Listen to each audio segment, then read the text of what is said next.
Hello, everyone. I hope you're all having a wonderful day. I'm here for Scrappy Tells Crafts today. I get to show you some beautiful new products in the shop.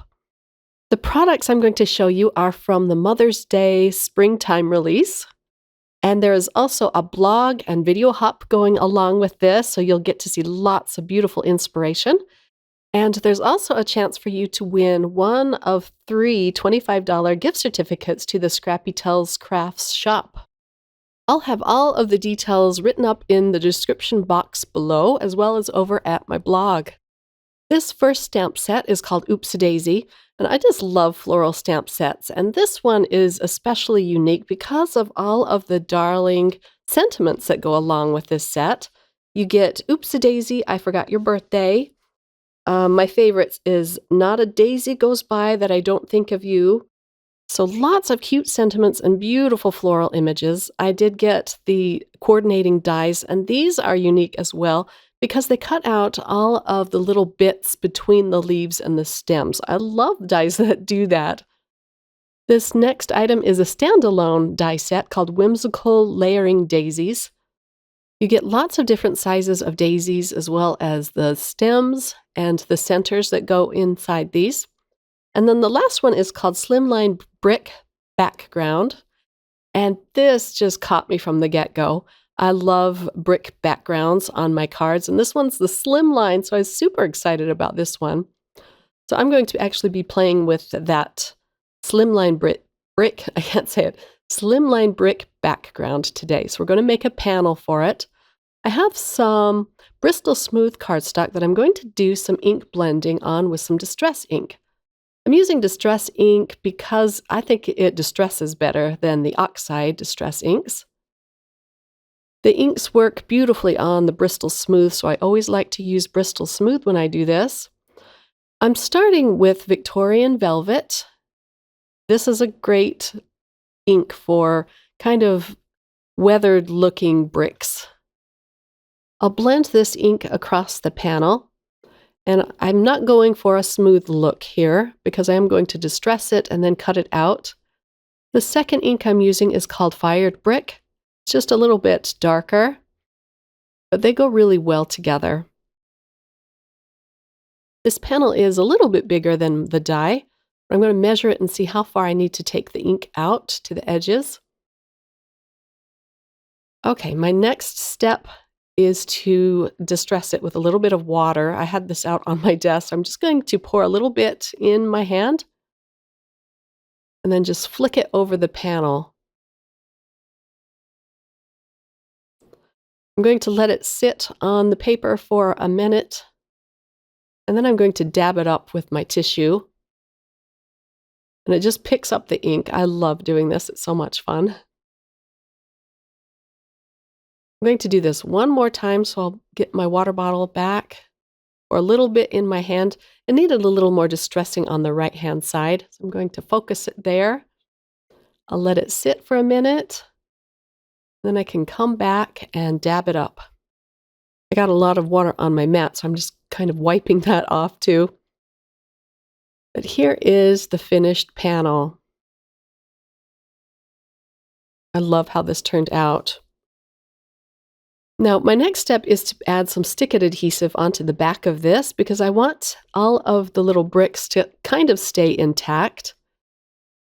So I'll peel off one side of the release paper, and then I can just stick this on the back of this paper. I haven't used this stuff in a really long time.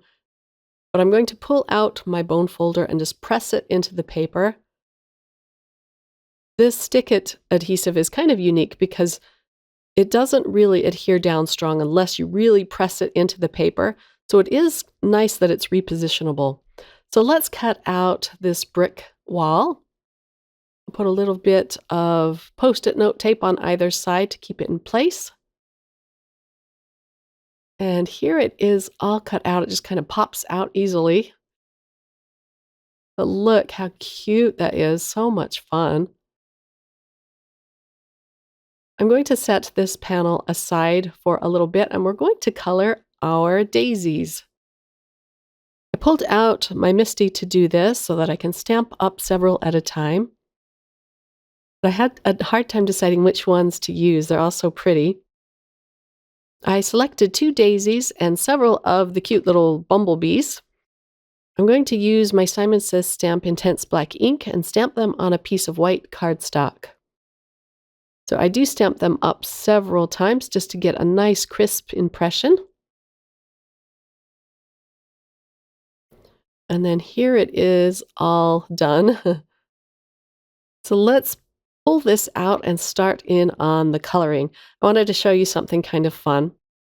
So usually I keep all of my colored pencils in their original box and I just keep it on a shelf in my craft area.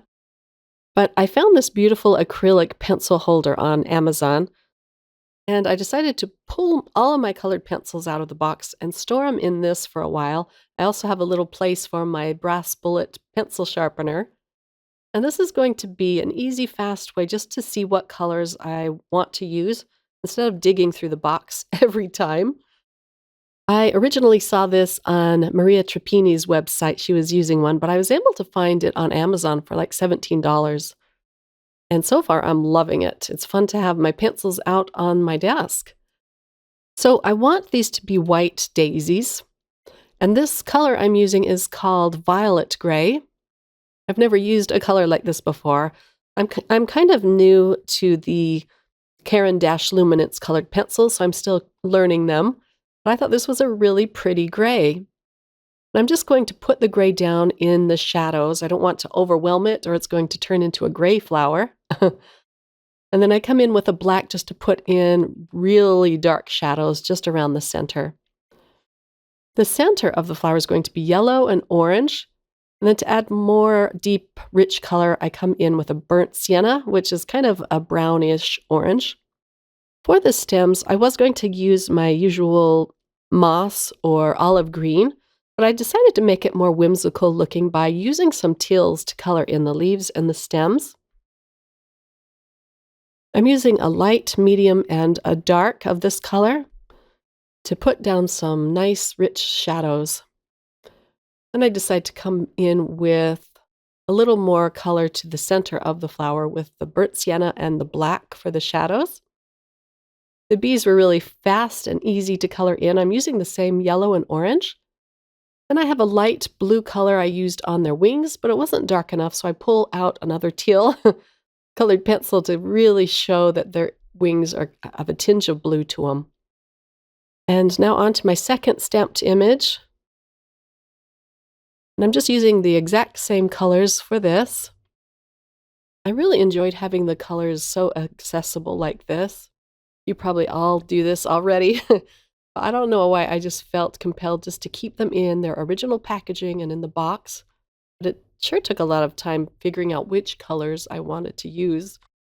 One thing I always like to do after I use my colored pencils is to pop it back in the MISTI and restamp it to sharpen up the lines. And I'm going to stamp this out twice just to get it back to being crisp and dark. The colored pencils do kind of dull the lines a little bit. And now I can cut these out with the coordinating dies. I'm going to pull out my wire snips and cut these apart. I'm always careful with the original packaging because I do like to store them in the original packaging if I can. So I'll just snip out the bumblebee dies, and this one's ready to go. And again, I just love how these dies cut out the white area between the leaves and the stems and the flowers. Not all dies do that. So when I see a die set that does that, I love it. Let's tape these in place. They were really easy to line up. And here they are all cut out. But look how cute. I'm going to pull out my all-in-one tool just to poke out the excess bits. Love that. And here is the larger daisy. It also has one little section to poke out. And then here are the bumblebees. One of the bumblebees got shifted in my machine. I should have used stronger tape, but that's all right. It still works. I like that bumblebee on the left there that looks like it's going to land on the flower. I've never seen a bumblebee stamp do that before, and so I was very happy with that one. Okay, next we're going to pull the stick-it adhesive off the back of our die cut. I'm going very slow. I lost some of this footage, so you don't see the whole thing. Some of the bricks do come out, but that's okay. I was going to pull some out anyway for another technique I'm going to show you in just a minute. And now I have an 8.5 by 3.5 card base. I'm just going to adhere that down onto it. And then the little bricks that popped out, I'm going to add a little bit more of the fired brick onto them, just to darken them up, and this adds just a really cute touch. Really makes it pop a little bit more. I'm going to pull some of these bricks out as well. And just put them here and there. And again, I can pull it out of the stick-it adhesive very easily because I haven't pressed it in really hard yet. This was a fun process to do. It just kind of sticks to my brown piece of paper there while I sponge on more color. And then I can just pop them back in place with my all-in-one tool. So you'll want to check out the Scrappy Tells Crafts website to see all of the beautiful products from this release. There are a lot more. This set was from an older release. I'm using the grass die, and I cut down a little piece of grass to put at the bottom of this card. And this is where I push them into the card base with my bone folder just to make sure they stay in place this time. I put some foam adhesive behind the grass, and I'll take off the release paper and start with the grass at the bottom. This helps to add a little bit of height to the daisies. I'm going to put the main daisy down next, and I also used foam tape behind that. I'll adhere this down at the very top of the grass, just so you can't see where the daisy begins, but it looks like it's a lot taller than it is. The second little cluster of daisies I'm going to glue down flat. And I'm going to put it lower down in the grass and kind of tuck it behind the first daisy. I do have to kind of peel up the foam adhesive behind this daisy. I didn't want to have to trim any of this off, so I'm making sure to keep it within the confines of the card. Next, I'm going to put this little bumblebee down that looks like it's going to land on this daisy. And then I'm going to stop there because I want to attach my sentiment. And I'm going to use a leftover bit of the ink blended paper. I'm going to put this down at the bottom of my mini Misty. And I just had to use the sentiment that says, "Not a daisy goes by that I don't think of you." I just love that sentiment. I also chose this piece of paper because it does have some white on it. And that will help it to not get lost in the brick background. So I'll use the same black ink and stamp it up a few times to get it good and dark. There's also a lot of bee sentiments in this set. One says, "Have a beautiful day," and "Happy Bee Day." Oh, and there's also a sentiment that says, "You make my daisy." I just thought they were so clever. So let's pop up the sentiment with some foam adhesive. And we can adhere down the rest of the little bees. One's going to go right there by the sentiment. I'll just get the glue out and glue that down flat. So make sure that you're a subscriber to the Scrappy Tells YouTube channel to enter the giveaway. And then the more you comment on these different videos and blogs, more of a chance you'll have to win one of the $25 gift certificates. I'm pulling out some bling to put around this panel. I'm just using the teal confetti pieces around this. Add a little touch of shine. And that's all there is to this card. It was so much fun to put together.